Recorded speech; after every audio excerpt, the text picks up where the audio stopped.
bonjour. Comment vous allez? Les amis, vous n'hallucinez pas. Vous êtes bien en train de voir ce que vous voyez à mon écran.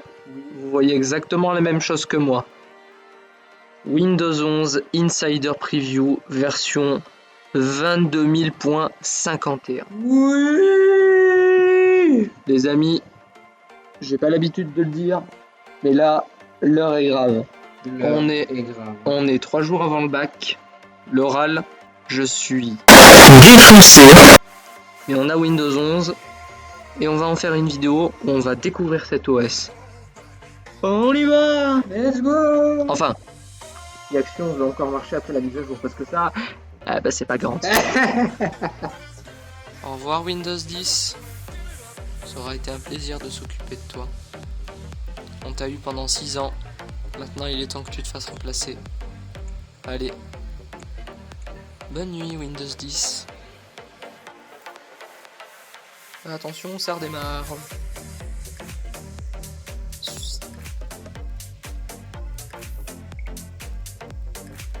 Que va-t-il se passer? Le logo apparaît en fondu. Installation des mises à jour. Veuillez garder votre ordinateur allumé. Votre PC va redémarrer à plusieurs reprises. Installation de Windows 11. Yes. Yes.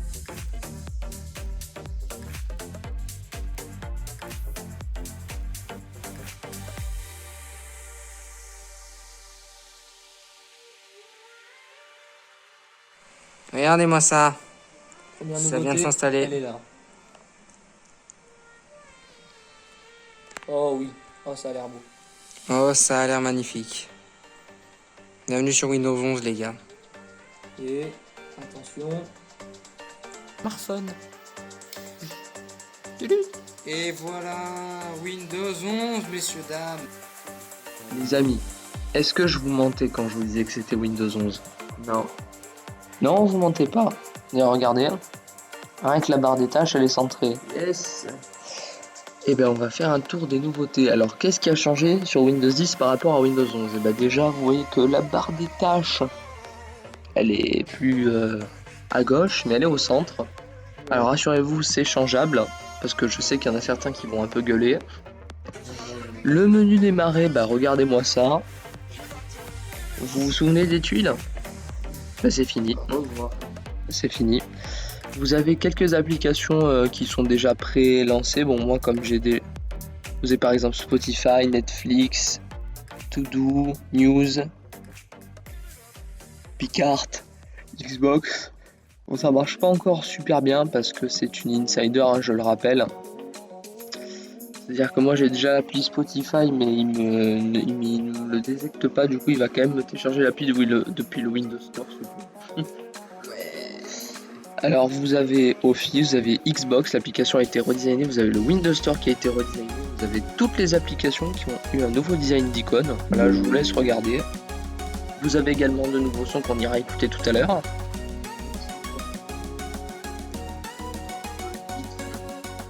En fait, c'est comme dans le leak, mais il y a quand même des choses qui ont changé. Déjà, première chose qui a changé, vous voyez... Oui, déjà c'est en français, mais vous voyez ici l'interface pour le Wi-Fi et tout ça. C'était comme Windows 10 sur le leak. Et ben là, boum, ça a complètement changé. Vous avez une interface utilisateur complète, avec donc le Bluetooth, le mode avion, l'économiseur de batterie, l'assistant de concentration, l'accessibilité que vous pouvez activer. Par exemple, le Wi-Fi, je tape sur la flèche ici, et j'arrive dans le nouveau gestionnaire avec une barre de chargement stylée. Ici vous avez la notif de Spotify avec la musique que je peux donc relancer. Si je clique sur le Bluetooth, je peux l'activer. Là il me dit non connecté. Mais bon, en théorie, si j'active mes encore pur sang, ils vont se connecter. Le mode avion, bon, voilà les options. Vous avez de quoi régler votre volume. Voilà. Et vous avez de quoi régler votre luminosité. Et vous avez juste en bas votre petit pourcentage de batterie avec un crayon, j'imagine pour... Ah, on peut rajouter des options. Ça c'est sympathique.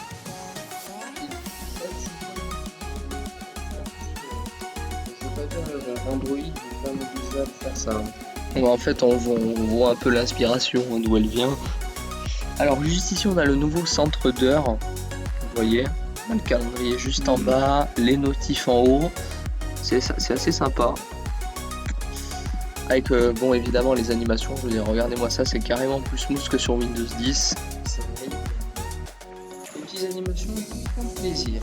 Même le menu démarrer, je veux dire, ça s'ouvre. C'est...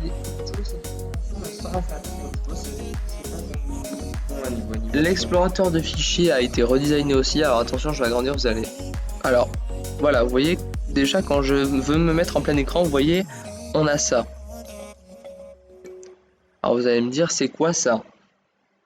Ça c'est tout simplement un truc pour t'aider à agencer tes fenêtres. Par exemple, là, hop, je fais ça.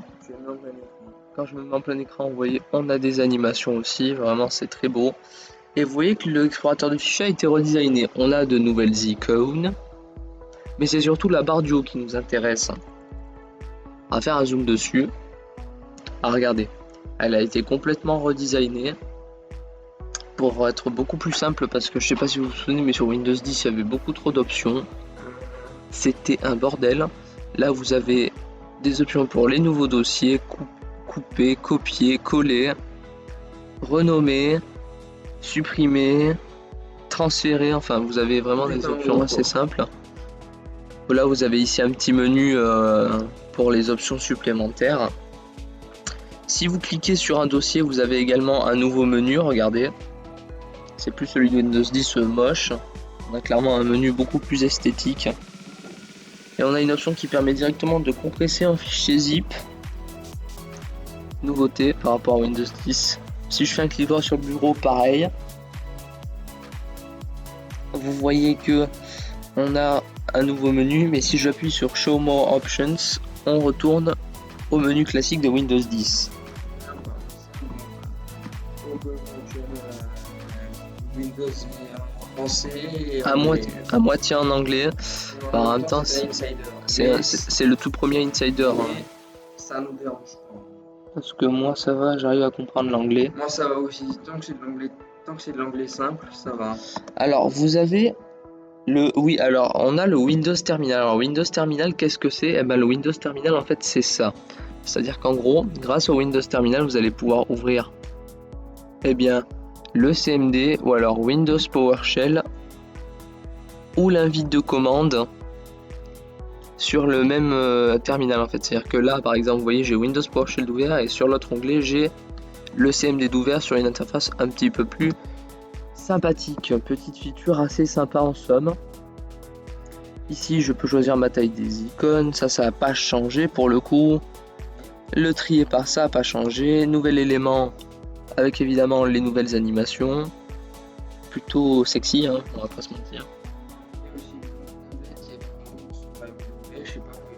Mais bon là pour le coup on pourra pas tester, on n'est pas sur un ordinateur. Si, vous pouvez aussi l'activer.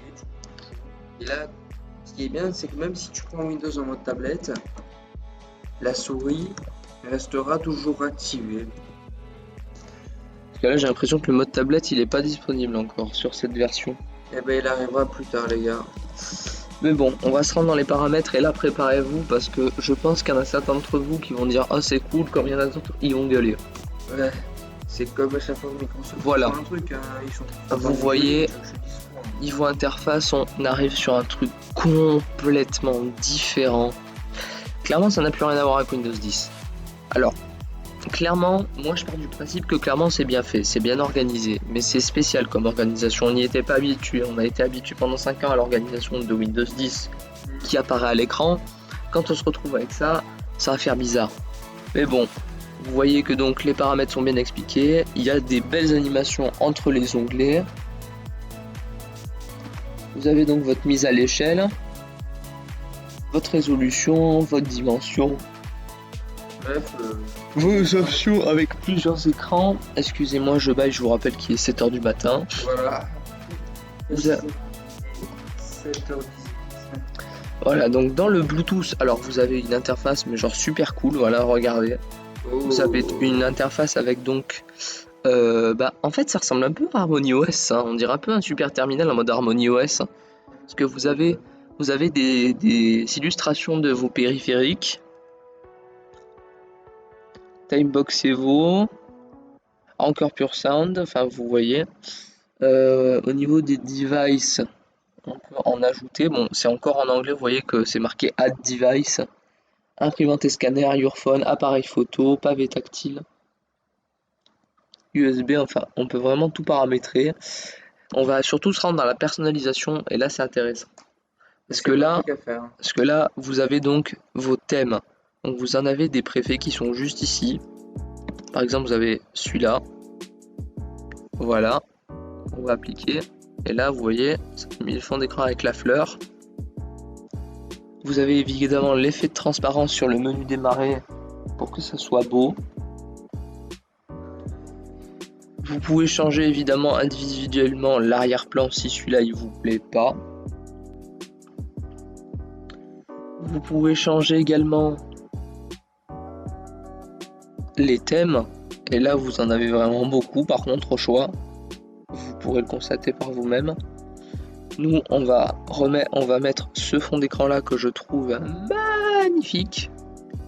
Voilà, Alors, regardez, voilà, c'est bien. je trouve que c'est clairement le plus beau. Alors l'effet de transparence est moins marqué que sur le leak qu'il y a eu. C'est un peu dommage, mais il est là quand même, et c'est quand même assez joli, on va pas cracher dessus. Alors dans les couleurs, vous pouvez changer les couleurs de votre fenêtre. Par exemple, moi je vais mettre du rouge parce que c'est mon HP Omen quand même. Alors c'est un peu long, l'insider est... ça rame un peu, on va pas se mentir.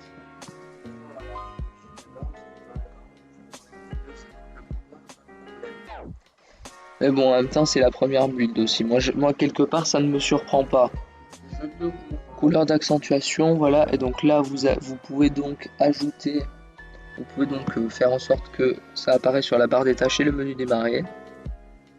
Voilà, vous voyez par vous-même que là mon menu est devenu complètement rouge. Mais bon, on va le désactiver parce que après trop de couleurs,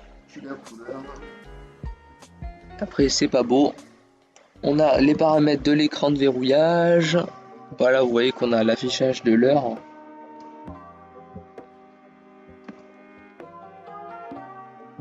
On a les fonds d'écran qu'on peut choisir.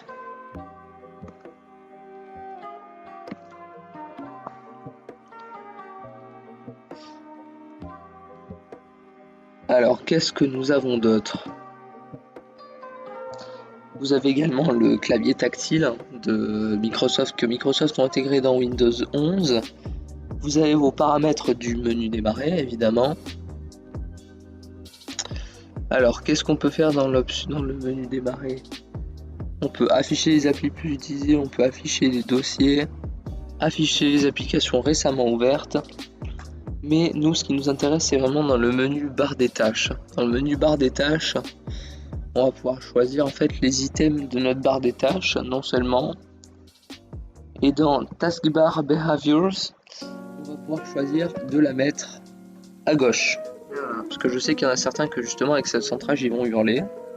Donc vous pouvez mettre au centre évidemment.